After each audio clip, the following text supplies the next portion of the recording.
guys, I'm actually going to do a tag video, which I feel like I haven't. Have I ever done one? I don't know if I've ever done one. But this one was created by, and I'm gonna pronounce the name wrong, I'm sure, AMeskeOHJ.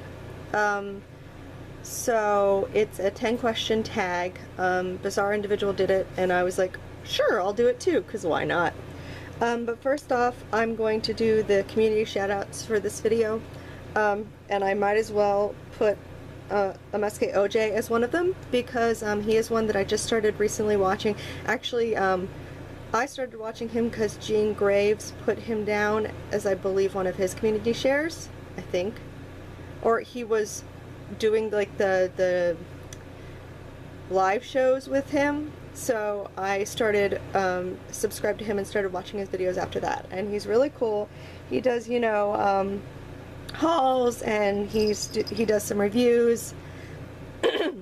Sorry, just woke up, guys. And obviously he's done this tag, and he said he's gonna start doing like tag videos, and there's Ella's tail, like every month, which actually sounds like he's just gonna create them and do them, which sounds like a lot of fun. So hopefully I'll try and do some of those when I remember to do them, because I'm kind of terrible about stuff like that. So I would have his link down below, so definitely go check him out. And then the next one I'm going to do is Chelsea Zhao. She's actually another one that's kind of like a booktuber, but she does do manga stuff too. So I am counting her and I'm throwing her in here. So she does manga hauls, and she does, she's a booktuber mostly, and she does some subscription boxes, which I love book subscription boxes. I'm like terrible about reading books, but I love watching people do like subscription box openings. So I will put both of their links down below, so please, please, please go check them out. And let's get onto the tag, which I wrote it down because I'm never going to remember all these questions. And 1 second, guys, I gotta let a cat out. So I let one in, and I let one out and one in, so and she's doing that. Ma'am. Okay, so the first question is my favorite of the big three. And the big three are Naruto, Bleach, and One Piece. So this is an interesting question.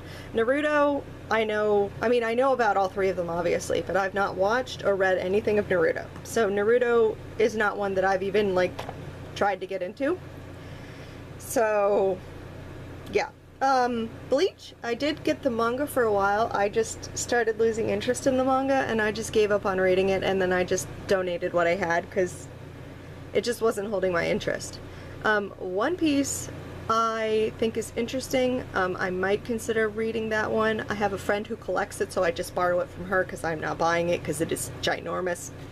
But I have a friend, my one friend loves One Piece, Ace. She loves it. So she has like figures, she has like everything. So I'm gonna pick One Piece just because it's like her favorite, and I really don't have like a favorite of the three, but I think One Piece has an interesting, and there's Cleo.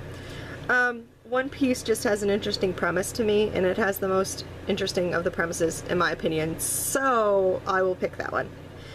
So the next question is the best new shonen since 2015. This is hard. I realized I really don't read that much shonen. I'm like going through my stuff going, is this shonen? Is this shonen? Is this shonen? Is Bungo Stray Dogs considered shonen? I don't know if it is or not, because if it is, I'd pick that, but I don't think it is. I think it's like action and supernatural. But so I kind of sort of, I don't know if this works or not, because it's from 2015. So does 2015 count in this, or does it have to be like 2016 and beyond? I am not really sure. So this is the one I'm gonna pick because I know it's shonen, because it was put in like a shonen manga magazine like in Japan. So is it wrong to pick up Girls in a Dungeon? I actually like this one. It's just a lot of fun to me so far. I haven't read all of it. I think I've read like 3 or 4 volumes so far. I have more to get. I just haven't like had a chance to like read what I have, but it's just really cute and I love him. So I'm gonna say that's my best shonen since 2015, and I hope that works. Next one is my oldest volume of manga. Now this one was an interesting one because, ma'am, you just came into the room. Do you want to leave already? 1 second, guys. Okay, and we're back down to 1. So this is the funny thing with this is I might have something older, but it's like buried in a closet in like a box, and I have no clue, like I didn't want to try and figure out, so I was just going through the manga that I have out currently that I could get to. And a lot of my manga, like when I originally started collecting when I was in like high school, like I donated most of it, so I didn't keep a lot of it, but I did keep some that were like my all-time favorites. So this is one of the ones that I loved reading back in the day, and it was like one of the older ones I could find. So Fake is like one of my older series. So this is a Tokyo Pop one. It is a yaoi. I mean, you have to wait for a while, but it is a yaoi. So, and it's about 2 cops, and it's so like old school art. You can like tell from the art how like really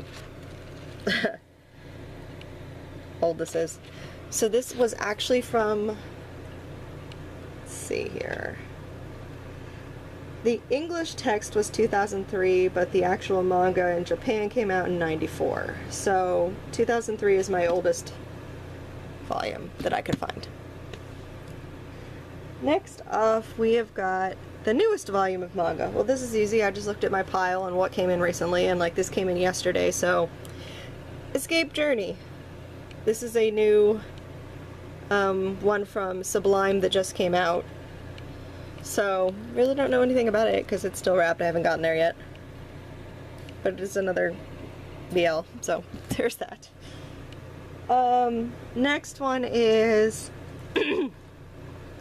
favorite manga character. This was hard because I like a lot of characters in manga. So I kind of picked this one because there were a couple characters that I really liked, so I figured I'd grab this one. So I'm gonna pick from Land of the Lustrous, and I'm actually gonna pick Foss and Diamond. Now, Diamond is actually my fave. I love Diamond. Stop it, Buffy. Diamond is like the cutest little thing on the planet. So I really like, hey, get out of there. I really like Diamond. And Foss is really cute too. So I just picked this one. I love the series in general. I like all the characters, so I figured, will you please get out of the bag, ma'am? So I figured that one would be a good one to pick. The next question is your favorite husbando waifu words in manga. So the waifu was easy because you guys have all known that I am obsessed with the doctor from Bungo Stray Dogs. So there she is. She is awesome. I love her so much. So yeah, I definitely had to pick her, and I love Bungo Stray Dogs. So she was an easy pick for me. I'm always trying to find merch for her, and I'm never having any luck.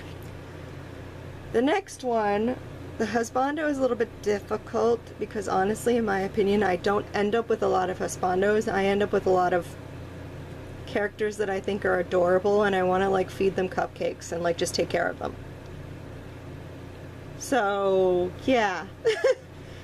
But I looked through the manga that I had, and I ended up going with the Royal Tutor, and I picked the dad because the dad is so sweet. And the dad just loves his kids so much, and he's just adorable, and he's gorgeous. So I picked the dad. The dad's so pretty. So there's that. The next one is a guilty pleasure manga, and this is definitely a guilty pleasure when I read it. I am very, very, very behind on it. I'm behind on collecting it, I'm behind on reading it, but it is freezing. So yeah, I don't usually read a lot of manga with a lot of big boobs. Because, yeah, but this one is just, for some reason, I'm like really interested in this plot, and I love the main character, boy. And I just think it's a really cool manga, so I'm really behind on it, but it is one of my guilty pleasures because it's not one that I would normally buy, like, look, this is what I'm reading, look at all these big boobed girls on this cover. Yeah, so that would be it for my guilty pleasure. So the next question is, how do you organize your manga? And we're gonna take a little field trip to my manga, so let's pause this. and show you guys this. So this is why it is like incredibly difficult. Everyone's wanted me to do like a collection video, but like here's my bed and here's the bookshelves that I use. So they're like really close together. So trying to do like a collection video is gonna be really difficult. I almost will just have to like pull them out to do them, because this is where all my manga is. So there's really no method to this madness. I just kind of throw the ones that, basically the ones in the back are the ones that basically are really long or don't have, like they don't have a release schedule, like that's like really fast. Like the ones that are like, oh, we'll give you a volume in like 6 months. I kind of shove them in the back because I don't have to like add new volumes to it that often, so they just kind of go on the back. But here in this far corner, oh my gosh, it's so hard to do this. That is like just my shelf of ones that need to be read. And all the ones that are up at the top there also need to be read. So I'm like really behind. Not to mention this stack right here, and that stack right there, and that stack right there. All of these need to be read, and that's my to be read stack right there for September's TBR. So yeah, there is really no method to this madness, and this is why it would be like so hard to do a collection video for you guys, because yeah, it's just, I'd have to really hold this. So there is how my manga's organized. Okay, and then the next one is, what character would you call your hero? I'm probably gonna have to default on that one, because I really have absolutely no clue which character I would call my hero. So yeah, I really don't have an answer to that one. And then the last question would be last manga that you dropped, and that would actually be Noragami, which I don't have because I actually donated it. So yeah, Noragami just couldn't keep my interest. It was just getting too long and it was too repetitive, and I really didn't like the main girl that much. So it just, there wasn't enough there to keep me like going on it. So Noragami would be the next one that I dropped. The last one that I dropped, I might drop some more. I'm thinking about dropping another one, but I'm gonna see if somebody wants it and maybe send it. So we'll see. But anyways, those are the 10 questions. I'm not really gonna tag anybody because I never know who to tag. It's like, tags are so weird to me. Half the time the reason that I don't do them is like, oh, you have to tag like 3 people at the end, and I'm like, who the heck do I tag? Because half the people in theory I would tag have like already done it, and I just never know who to tag. So I'm not really gonna tag anybody, but if this is like something that you would want to answer the questions of, because I think they're fun to answer, feel free and go ahead and, you know, I'll tag you. Whoever wants to do it, I'll tag you, and you can say I tagged you even though I didn't tag you, but that's fine. So anyways, I hope you guys enjoyed this 10 questions tag. Please go check out the 2 I have listed down in the bottom, their YouTube channels. And other than that, I will see you guys later for the next video. Everyone have a very good rest of the day. Bye!